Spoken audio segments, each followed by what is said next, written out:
Im Rahmen des EU-Projektes Durch Dialog Europa gestalten, Dialog gegen Populismus, Rassismus und Antisemitismus, darf ich heute mit Herrn Helmut Röhrling, alias Schiffkowitz von der österreichischen Band SDS, ein Interview führen, und dafür möchte ich mich gleich sehr herzlich bei Ihnen bedanken und dass Sie sich Zeit genommen haben. Ja, bitte sehr. Dank. Bei unserem Interview geht es vor allem um die 68er-Bewegung, und da Sie da ja schon sich intensiv mit dem Thema beschäftigt haben, freuen wir uns, dass Sie uns heute ein bisschen davon berichten können. Und für mich wäre es sehr interessant, welche Auswirkungen diese Bewegung für Ihr Leben gehabt hat.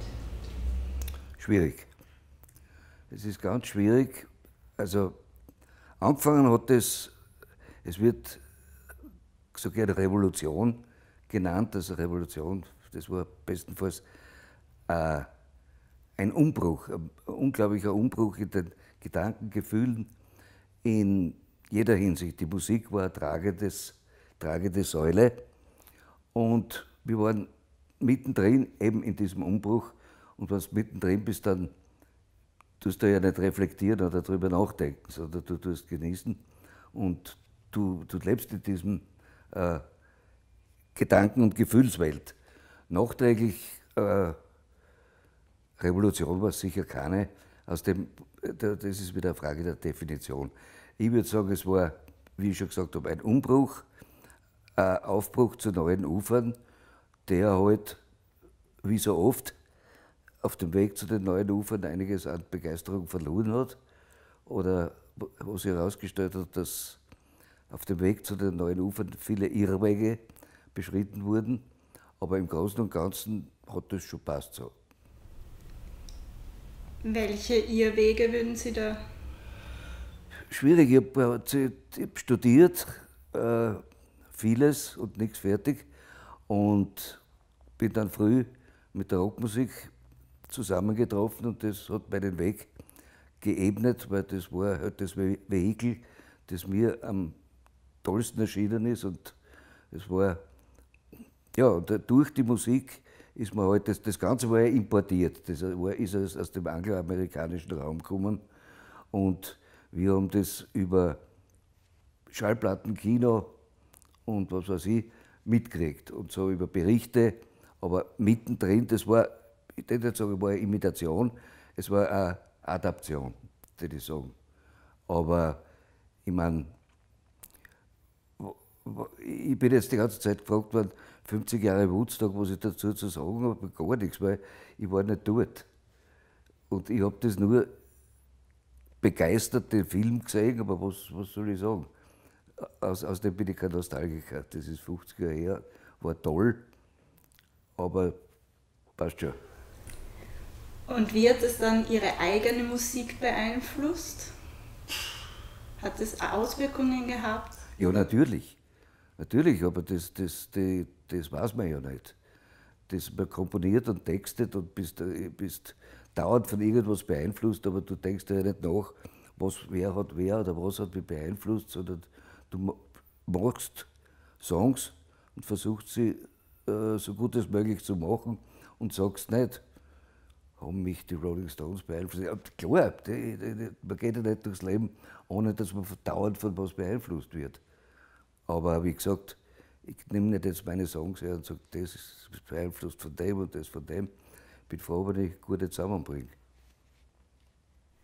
Können Sie vielleicht von einem besonderen Erlebnis, von einem prägenden Erlebnis aus dieser Zeit berichten? Da hat es viele gegeben. Prägend war für mich ganz sicher die Beatles live in Stockholm. Das war absolut prägend, und das hat mir die Türen geöffnet, und da habe ich gespürt und sogar gewusst, dass es was anderes auch gibt auf der Welt, als wie die eingefahrenen Bahnen, in die man damals gezwungen worden ist, mehr oder weniger. Und gegen das haben wir uns halt aufgelehnt, zum Teil erfolgreich, zum Teil halt nicht erfolgreich, wie es halt so ist. Konnten Sie auch gesellschaftliche Veränderungen in Österreich wahrnehmen? Ja, wie überall. In Afrika und Asien weiß ich nicht. Aber sonst, was man halt mitgekriegt hat, klar, wenn Sie die geistige Grundlage und die Gefühle ändern. Und das geht ja nicht von heute auf morgen. Du sagst, jetzt ändere ich meine Gefühle. Sondern das wächst ja und du kommst sowieso meistens erst hinterher drauf, was das eigentlich war. Und natürlich prägt dann das, um mich zu wiederholen, man versucht anders zu sein und diesen Geist zu leben. Und natürlich hat das permanent Auswirkungen, logischerweise. Und man muss schon dazu sagen, dass wir schon irrsinnig privilegiert waren damals, weil es ist wirtschaftlich sehr, sehr gut gegangen. Also ich habe mir den Luxus leisten können, Rockmusik zu machen, ohne einen Schilling damals zu verdienen. Und wenn ich kein Geld gehabt habe, habe ich auf der nächsten Baufirma angerufen und gefragt, ob sie einen Hilfsarbeiter brauchen. Die haben gesagt, ja, kommen Sie morgen um 7 Uhr. Wenn du das heute machst, sagen sie, auf Sie haben wir gerade gewartet. Nicht? Also das ist, auch die Dinge sind jetzt völlig anders, die Voraussetzungen. Und Sie haben auch ein Buch geschrieben, nämlich Wir sind die, von denen unsere Eltern uns immer gewarnt haben. Ja, das war ein Spruch aus der Hippie-Zeit. Und da habe ich halt Interviews mit Leuten, die in den amerikanischen 60er Jahren wichtig waren, gemacht. Aber ich habe leider keins da. Aber haben Sie auch selber bemerkt, dass Ihre Eltern da sehr dagegen waren, gegen diese Ja, selbstverständlich, alle Eltern waren dagegen, weil die haben sich angegriffen gefühlt, ihre Art zu leben, haben wir abgelehnt. Und das war schon auch ein Teil dessen, dass man die Eltern hat können ärgern. Also nicht ärgern, dass man sie dezidiert abgegrenzt hat von der Elterngeneration. Am Anfang, wir wollten nichts mit euch zu tun haben, hat man aber dann wieder Geld braucht. Und, ja, aber im Grunde genommen haben die Eltern das ja gar nicht akzeptieren können, weil das war gegen ihre Lebenssicht und ihre Überzeugungen gerichtet. Und das hat auch da gestanden, wie der Ochs vom neuen Tor nachträglich gesehen. Und man hat sich dann halt irgendwann einmal zusammengerauft.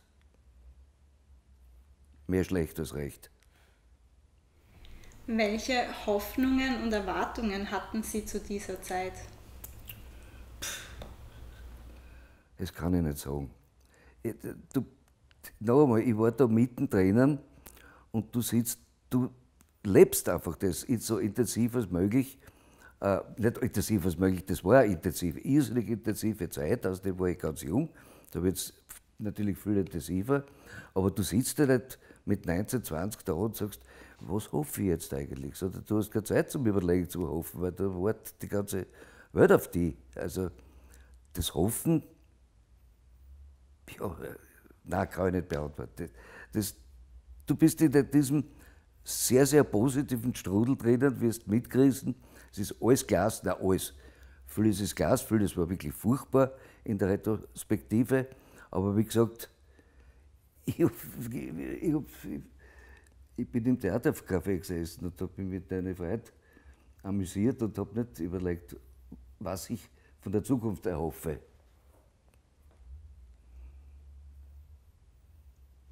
Gab es in der Zeit aber auch Enttäuschungen in Ihrem Land oder in Europa, die Sie wahrgenommen haben?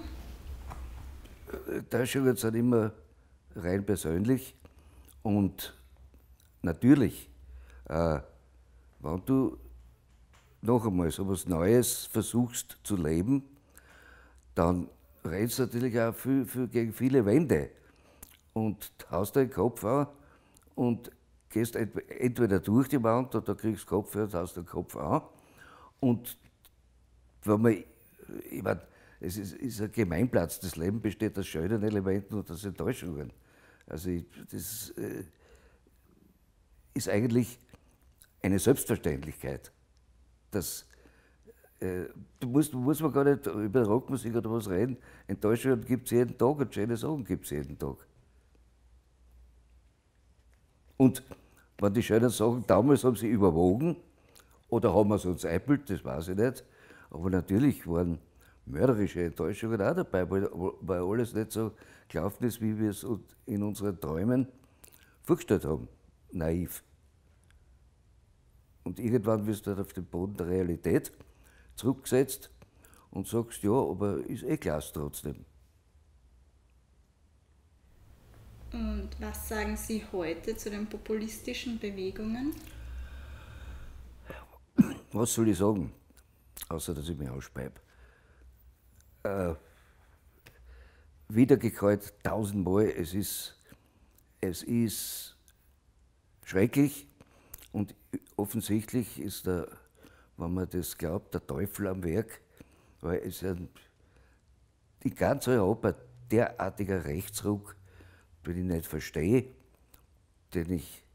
vor dem es mir graust, vor dem ich Angst habe.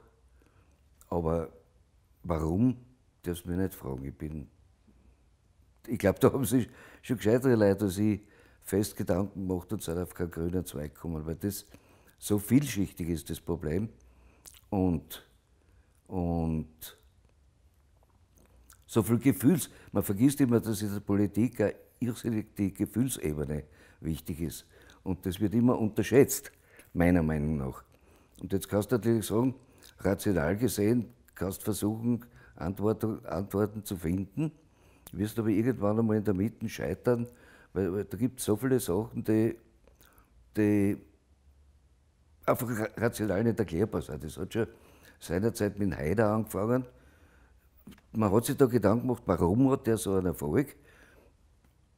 Viele, viele kleine Antworten, die ineinander verzahnt sind, aber keine allumfassende. Der Haider war ein unglaublich charismatisches, politisches Talent, nur leider für mich auf der falschen Seite. Und das hat natürlich auch das ausgemacht, dass er so einen Zulauf gehabt hat, weil er sympathisch drüber gekommen ist, weil er seine unsäglichen Ansichten geschickt verborgen hat, wobei Leute, die ihn gut kennt haben, sagen, er hat keine Ideologie gehabt, überhaupt keine. Er hat das gemacht, was ihm Erfolg gebracht hat, und das war's, und hat uns Milliarden Schulden hinterlassen. Und die heutigen, ich bin da schockiert. Der Herr Strache, es spült sich ab, die schämen sich nicht. Der sagt in die Kamera, ohne rot zu werden, die unsäglichsten Dinge. Sagt, er will jetzt in Wien kandidieren, und da denke ich mir, wo sind wir denn? Und ich meine, das ist ja. Und ja, es hilft ja nichts. Was mich am meisten schockiert hat, ist, dass die FPÖ bei den Europawahlen nur ein einziges Mandat verloren hat. Ich hätte mir gedacht, die stürzen jetzt ab unermesslich stürzen sie ab nach diesem Skandal und nicht dieser unappetitlich, was heißt unappetitlich, ist ein Hilfsausdruck, Geschichte. Nein. Menschen sagen, und sie haben das schon schlauer gemacht, gell? Sie haben sich sofort, ein paar Tage hat das gedauert, in die Opferrolle begeben und haben nicht gesagt, das ist eine Sauerei gewesen, ich entschuldige mich. Der Strache hat gesagt, das war eine besoffene Geschichte im Falle. Na, soll gewesen sein, aber in Wiener wäre das, nicht? Kann man auch sagen. Aber ich tat mich in Grund und Boden schämen und nicht einmal ein Jahr lang den Mund überhaupt nicht aufmachen. Aber nein, sie haben gesagt, jetzt erst recht. Das heißt, wir sind die Opfer der bösen Medien, der bösen Menschen, und wir müssen jetzt die Heimat schützen und andere Blödsinn machen und gefährliche Dinge sagen und tun. Und das begreife ich nicht. Was soll denn noch alles passieren? Ich meine, wenn man das Revue passieren lässt, jetzt diese unglaublich unsägliche Partei, alle Wochen oder alle 14 Tage sind irgendwelche braunen Rülpser kommen, Nazi-Anklänge, und das waren alles bedauerliche Einzelfälle. Jetzt frage ich mich, jede Woche ein bedauerlicher Einzelfall oder alle 14 Tage, sollte man sich dann nicht einmal zusammensetzen, wenn man das wirklich bedauert und sagt, Moment, was ist da los? Irgendwas, da kraucht es im Gebälk. Das wird uns wirklich zu braun. Nein, es waren Einzelfälle, und mit einem Lächeln, mit einem meiner Meinung nach zynischen, ist darüber hinweg gelächelt worden. Und sie entblöden sich nicht zu sagen, sie sind die Heimatpartei und die Partei der Anständigen und Fleißigen. Was der Herr Strache in Ibiza gesagt hat, das war sehr anständig, muss ich sagen. Eine neue Definition von Anstand. Was sagen Sie zur Fremdenfeindlichkeit und zum Antisemitismus? Was soll ich dazu sagen? Das ist alt nach Athen tragen. Wenn du die Songs anhörst, die ich die letzten 30 Jahre geschrieben habe, da ist alles drinnen, was ich zu sagen habe. Absolut alles. Weil man macht sich Gedanken, man versucht das in Worte zu kleiden, das ist zum Teil äußerst mühselige Arbeit. Und wenn du das geschafft hast, dann legst du das hin und sagst, da, so denke ich. Und hoffentlich denken und spüren viele Menschen das auch. Weil, ich meine, ich mit meiner Geschichte und mit meinen Songs kannst du mich nicht fragen, was ich zu Fremdenfeindlichkeit und Antisemitismus sage. Welchen Song würden Sie speziell jetzt gegen die Fremdenfeindlichkeit? Für die Fremdenfeindlichkeit würde ich sagen, ich nehme ein Duett mit Strache auf. Und nachdem ich das nicht tun werde, da gibt es so viele, Trago und Heimat und ich kann nicht sagen, das ist so irgendwie, man vergisst das auch, man weiß, man hat das geschrieben und in dem Moment, was das auslässt, gehört es ja nicht mehr mir, das gehört den Menschen, die das hören und die tun dann damit was sie für richtig halten. Aber es gibt sicher 15, 20 Songs, die sich intensiv mit diesen Themen befassen und da sind Lieder dabei, die über 20 Jahre alt sind und ich bin schockiert, dass die noch immer aktuell sind. Nichts lieber, als zu sagen, ja, das habe ich damals geschrieben, aber heute interessiert das kein Schwein mehr, weil die Zeiten Gott sei Dank andere geworden sind. Soweit zu den Enttäuschungen. Welche Wünsche haben Sie für Österreich? Für Österreich habe ich gar keine Wünsche, weil ich kann nicht für ein Land wünschen. Wie soll das gehen? Ich habe einen einzigen Wunsch, aber nicht nur für Österreich, dass dieser unsägliche Rechtsruck irgendwann einmal aufhört, dass man zu einem ganz normalen, so emotionslos wie möglichen Diskurs kommt. Und ansonsten mit der moralischen Keule, es hilft auch nichts. Aber zum Beispiel ein Beispiel, da hat ich glaube, der slowakische Innenminister, glaube ich, hat in einem Interview gesagt, das habe ich selber gehört, ich glaube, der slowakische war es, ist ja wurscht. Er wurde gefragt, warum die Slowakei oder Tschechien, ich weiß es jetzt nicht, keine Flüchtlinge, keine Asylsuchende aufnimmt, hat er gesagt, ja, selbstverständlich nehmen wir sie auf, wenn die Slowakei das erste Land ist, das sie in Europa betreten. Ja super, die kommen mit Vorschieben oder was in die Slowakei. Und das hat er gesagt in die Kamera, ohne rot zu werden. Also da fällt mir, da bleibt mir der Mund offen und sagt, ja, unglaublich, was manche Menschen, und der Zynismus ist so oder der unsägliche Kickl nennt plötzlich das Ausreisezentrum. Also ich meine, ich darf gar nicht auf, ich ärgere mich viel zu viel. Und haben Sie spezielle Hoffnungen oder Erwartungen an Europa in Zukunft? Ja, an Europa. Europa ist momentan, hat gerade die Geburtswehen hinter sich.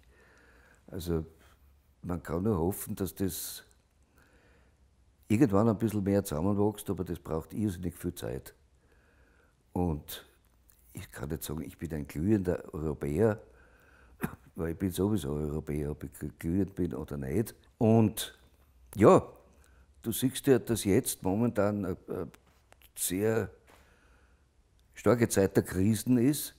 Ich meine, das Europa wird immer mehr gespalten und das ist mehr als bedenklich. Es gibt die Visegrad-Staaten, es gibt die Briten, die überhaupt niemand packt. Entweder wollen sie aussehen oder wollen sie nicht. Und gut, ich verstehe politisch nichts, wie das Regelwerk innerhalb der EU ist, weil das war ja bei der Gründung undenkbar, dass ein Land gehen will. Jeder wollte eine im Laufe der Jahrzehnte. Und meine logische Schlussfolgerung wäre, aber ich weiß, dass das naiv ist, weil das ist sicher ganz klar, dass man zu den Briten sagt, wenn sie nicht da bleiben wollt, dann schleicht euch. Ich meine, ich bin nicht so blöd, dass ich glaube, dass das so funktioniert, wenn ein Land die Europäische Union verlassen will. Aber dieses Hin und Her, jetzt geht das jahrelang schon und es kommt zu keiner Einigung. Und der Johnson, der ist ja noch sonderbar unterwegs. Der kommt nach Europa, was ja für ihn ein Ausland schon ist, und will, dass die Europäer jetzt altes Backel wieder aufschnüren und wieder verhandeln mit denen. Auf was hinauf? Nach 2 Jahren. Wenn du gegangen bist und dann kommst du zurück und sagst, naja, ich gehe vielleicht nicht, wenn du das und das und das mir erfüllst. Und wenn du mir es nicht erfüllst, dann zahle ich die Schulden nicht, das kommt ja da dazu. Also da kann man nur staunend abwarten und hoffen, dass das Gewitter ohne große bleibende Schäden wieder abzieht. Mitsamt den Briten in dem Fall. Den Briten stimmt auch nicht, das ist eine hauchdünne Mehrheit, die gegen die EU, also für den Brexit, gestimmt haben. Möchten Sie zum Abschluss von unserem Gespräch noch irgendwas persönlich einbringen? Persönlich erzählen zum Schluss? Nein, ich habe schon so viel erzählt. Ich kann nur sagen, was die EU betrifft, man kann nicht erwarten, dass jetzt alles eitel Sonnenschein und Wonne ist. Ich meine, die Demokratie hat sich entwickelt über Hunderte von Jahren seit der Französischen Revolution. Das ist ja auch nicht gegangen innerhalb von 50 Jahren. Das braucht Zeit, weil der Mensch ist ein träges Wesen und bis das einsickert und selbstverständlich wird, das dauert halt. Ich habe keine Kinder, aber ich glaube auch, hätte ich welche, dass die das auch nicht erleben, dass das perfekt ist. Und perfekt wird es sowieso nicht sein. Aber meine Hoffnung ist, dass das Krebsgeschwür des Nationalismus, das erst so kurz gibt, dass das wirklich verschwindet und zwar blitzartig, weil das hat so viel Unheil braucht, dass es gar nicht zu beschreiben ist. Und man kann an der EU zweifeln. Ich zweifle auch bei verschiedenen Sachen. Wer zweifelt nicht? Das geht ja drunter und drüber, aber jetzt ist gerade erst der Keller ausgekommen. Es ist noch gar nicht angefangen worden zu bauen. Und jetzt gibt es halt widerstrebende Interessen und Leute wie der Orban oder die Polen kochen ihr nationales Supperl und offensichtlich sind die nicht zu stoppen. Warum kann die EU, offensichtlich kann sie nicht, aus rechtlichen Gründen, warum kann die EU nicht sagen, ja gut, Herr Orban, dann gibt es halt nur mehr 10% von den Subventionen, die bis jetzt sind. Wenn du mit allem, mit nichts, fast nichts einverstanden bist, was ich vertrete, und da willst du Geld von mir, dann sage ich, nein, sicher nicht. Aber offensichtlich geht das nicht. Und ja, da kann man nur hoffen. Und ich bin optimistisch, was das betrifft. Und ich schließe mit den Worten des von mir sehr, sehr geschätzten Werner Kogler, der gesagt hat, EU-skeptisch ist wahrscheinlich jeder Mensch in Österreich und in Europa, den EU-Verächtern oder die EU ablehnen, würde er raten, auf Soldatenfriedhöfe zu gehen. Das ist das.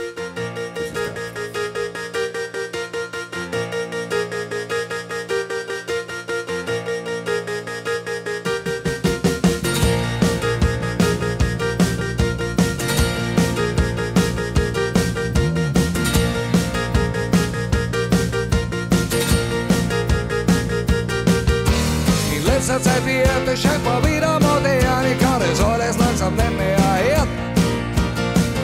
Immer wieder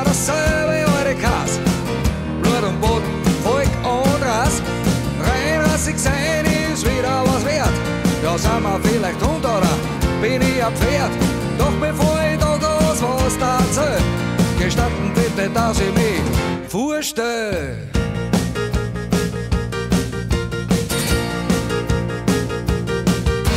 Mein Urgroßvater war ein Bergbauer, ein Lederhosenjodler, deutsch als wie nur.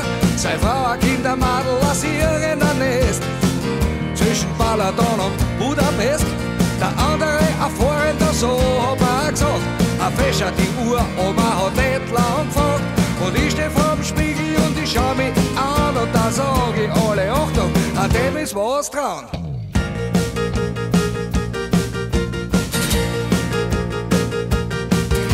Aber Tierchen auf a Kipper, ein Steirer Hut und wo der Wildbach rauscht, da bringt mich keiner fort. Ich steh auf Hammelbraten und auf Kaiserschmarrn und ohne Tamperünzer muss ich weit verloren. Ich bin aus Indien, ich bin aus Palästina, da mach haut er abs aus, sogar aus Afrika und China, von da und dort.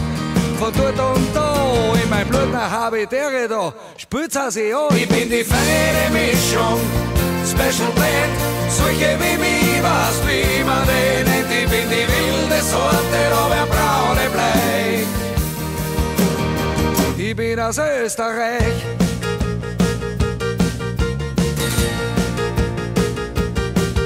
Wenn ich hört der Lieder her, was ich da alles spiel, ja, da singt er gleich mit, das Slowene in mir und bringt mich die ganze Welt zum Rehren. Muss ich auf der Stelle Tuba her, ich bin ein bämischer Jude, Zigeuner aus Wien. Bin Sängerin, Hausmeister und Muezzin, ich bin ein junger Römer, ein alter Krawatt. Wenn's mich nicht gäbe, das wär ewig schade. Ich bin die feine Mischung, Special Blend, solche wie mich, weißt wie man den nennt. Ich bin die wilde Sorte, da wär braune Blei. Ich bin aus Österreich.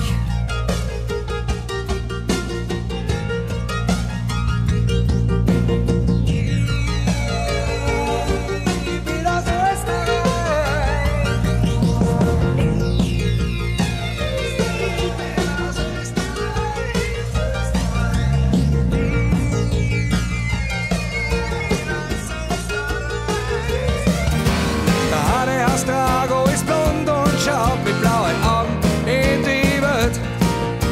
Der andere heißt Gerd und schaut genauso aus, wie man sich halt so ein Drago vorstellt. Die einen sind arisch, die anderen sind narisch, manche sind beides zugleich. Es mischt sich halt alles, so oder so, bei uns in Österreich. Ich bin die feine Mischung, Special Blend, solche wie mich, weißt wie man den nennt. Ich bin die wilde Sorte, da wär braune Blei. Ich bin aus Österreich. Ich bin die feine Mischung, Special Blend, solche wie mich, weißt wie man den nennt. Ich bin die wilde Sorte, da wär braune Blei. Ich bin aus Österreich.